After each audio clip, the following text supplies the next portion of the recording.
Okay, ready to dive into Castle of Wizardry. Oh, absolutely. This is where things really start to heat up at the It's Belgariad. the fourth book, right? Yeah, the fourth one. And Eddings really doesn't pull any punches. That escape from Cthol Murgos had me on the edge of my seat. Oh, for sure. Murgos, Grolem's, mountains collapsing. You said it, and then right in the middle of all that, you've got Belgarath and Katuchik going head-to-head, like a magical showdown for the ages. It's crazy to think Tuchik basically destroys himself, doesn't he? Well, he kind of brings the whole mountain down with him trying to take Belgarath out. Talk about a scorched earth policy. But speaking of Belgarath, he seems different after that. Almost felt weaker. Yeah, that's a question that lingers throughout the rest of the book. Did facing Katuchik drain him? Did using so much power in such a volatile place take its toll? I mean, Belgarath always seemed almost invincible. Right, but even he has limits, and going up against a Grolem as powerful as Katuchik, that's got to leave a mark.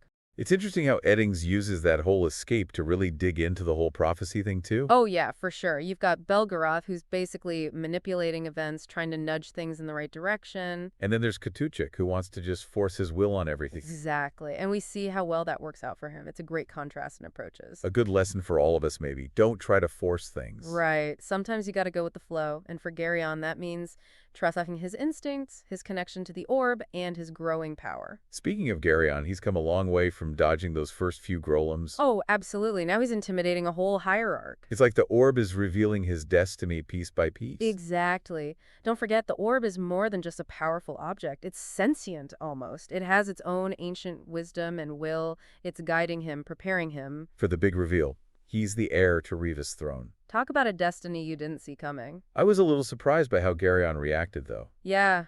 How so? He almost seemed resentful. Well, think about it. He's just a farm boy at heart, right? Never wanted power, never asked for responsibility. Suddenly, he's thrust into this role he never wanted. From shepherd to king, and let's not forget, he's still a teenager. Oh yeah, good point. The pressure must be immense. You said it. Makes you think, what does it really mean to be chosen? Yeah, is it a gift? A burden? Maybe a bit of both. It's easy to romanticize destiny, but the reality, that's messy. Definitely. Garion's definitely got a lot on his plate now. But while he's figuring all that out, Sinedra's stuck back in the Olgo caves, right? Right. But even though she's sidelined, that time is crucial for her development, you know? How so? It forces her to confront her own feelings, her own insecurities, jealousy, frustration. But also a deep longing for Garion. Exactly. She's learning to cope with being in the background, starting to realize she has a role to play, too. It's definitely not a relaxing vacation for her. No, not at all. But it's a turning point for her, for sure. So their reunion got awkward, to say the least. It's a bit strange, yeah. Especially with Adara, Garen's cousin, showing up right then. Talk about adding fuel to the fire. Definitely complicates things. And then there's that heartbreaking scene with Zubret. Oh man, when Garion has to let her go. I felt that one. That's a moment of real growth for him. He realizes he can't save everyone, that their paths are going in different directions. It's like saying goodbye to a part of his past, you know? Exactly. A simpler time before destiny came knocking. But hey, we've also got some new faces in this book, right? Oh, yeah, definitely. Like Taiba, she's a fascinating character. Strong, resourceful. And what is with that weapon of hers? She's definitely not someone to mess with. And Eddings did a brilliant job with her backstory, too. Yeah, her experiences, especially in those slave pens, it's shaped who she is. She's wary, resilient, definitely someone you got on your side. And her dynamic with Reld is really interesting, too. Oh, for sure. Their worldviews clash in such a big way. It feels like there's a lot of unspoken tension there. And isn't that what keeps us hooked? Totally. So we've got Garion stepping into his role as King of Riva, Sinedra starting to embrace her own destiny, and all this tension brewing. Sounds like things are about to get really interesting. Ugh. And that's just the beginning. Castle of Wizardry is packed with twists and turns. Oh yeah, we're just getting started. But before we delve into the prophecy and the gathering of allies... Take a breather. Yeah, let's take a moment to recap what we've learned so far. Sounds good. Catch our breath, and then we'll dive back in. So we left off with all that tension building. And Garion trying to figure out what to do next. Exactly. And that's where the whole prophecy thing really kicks into high gear. Yeah, that whole child of light versus child of dark thing. Destiny versus free will Eddings really weaves it all together so well. It definitely adds to the suspense. Oh, for sure. It's like this constant undercurrent of urgency and dread. And even Belgarath doesn't seem to have all the answers. Right. He even says he doesn't fully understand the prophecy. So how are we supposed to? And that's what makes it so compelling, right? It's like this giant puzzle with some pieces missing. We're trying to figure it out along with the characters. Exactly. And let's not forget the prophecy came from Berex. It was a little unhinged.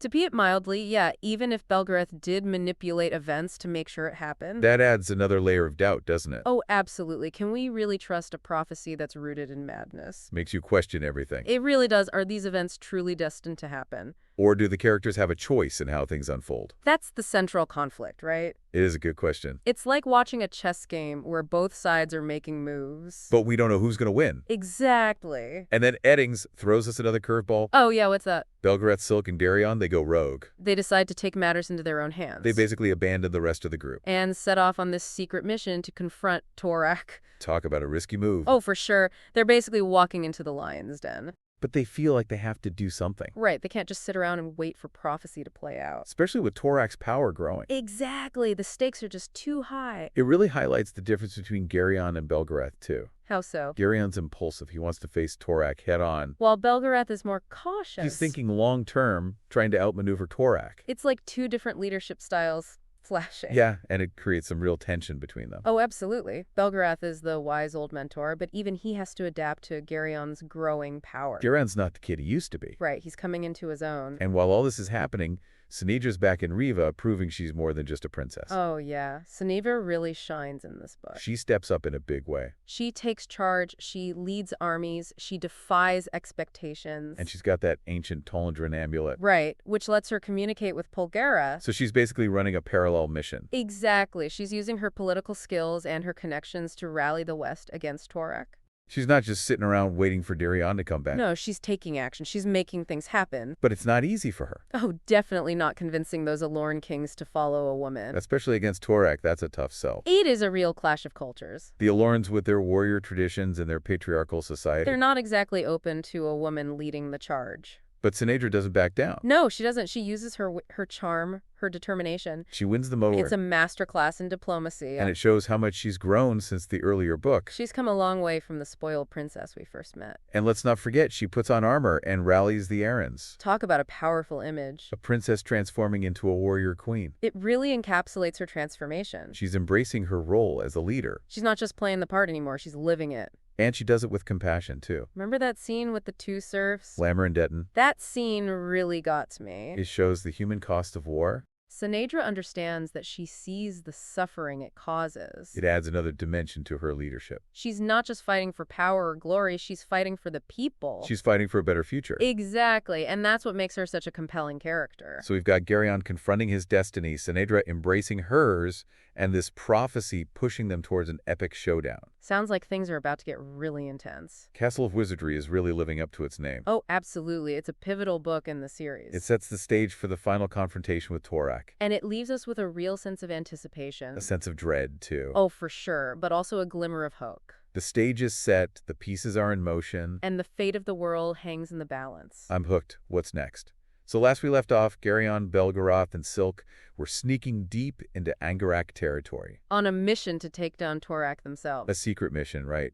While Sinedra's back in Riva holding down the fort. It's amazing how Eddings juggles these two storylines. It really is, like two sides of the same coin. Both facing impossible odds, but driven by this sense of purpose. What really strikes me is the difference in how they approach it. How so? Well, Garion he's wrestling with his destiny, his powers, that whole prophecy thing. It's a lot to carry, for sure. But Sinedra, she's taking charge, leading armies, defying expectations. It's like she's finally found her voice. Exactly. She's not waiting around for anyone to tell her what to do. It's a powerful transformation, and I think it comes from necessity. You mean having to step up in Garion's absence? Exactly. Sometimes you have to be pushed outside your comfort zone to discover your true potential. I think Sinedra's biggest turning point in Castle of Wizardry is when she confronts her father. The Emperor of Tolnedra. Yeah.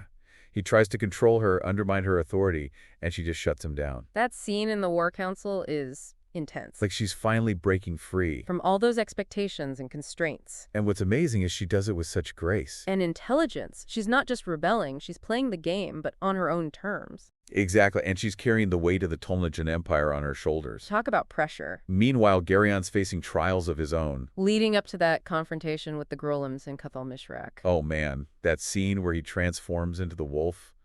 Pure Eddings. It's a pivotal moment for him, not just in terms of the action, but also self-discovery. Yeah, he's tapping into a power that's primal, untamed. Makes you wonder what the consequences will be. Speaking of consequences, what about Belgarath? Oh yeah, his power seems way weaker after that fight with Katuchik.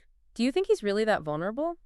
Or is it a trick? I mean, Belgarath's always got some plan up his sleeve. He's a matter manipulator, a sorcerer who plays the long game. It's hard to imagine him being caught off guard. Maybe it's a way to lure his enemies into a false sense of security. Now that would be classic Belgarath. Right. But even if he is weaker, they're still up against Torak. And Torak's like the ultimate evil. A godlike being, practically. How can they even hope to defeat him?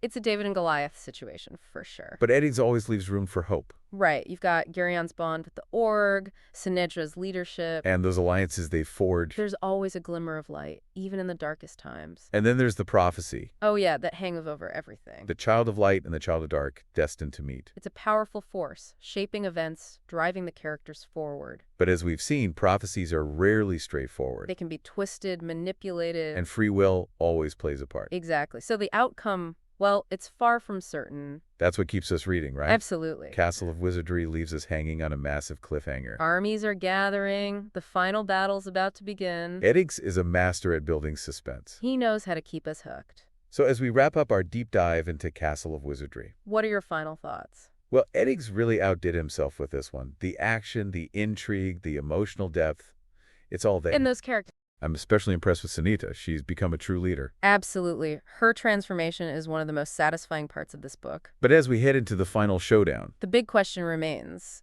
can they actually defeat Torak? it's going to be an epic battle for sure. And we can't wait to see how it all plays out. Thanks for joining us on this deep dive into Castle of Wizardry. It's been a blast. Until next time, keep those pages turning.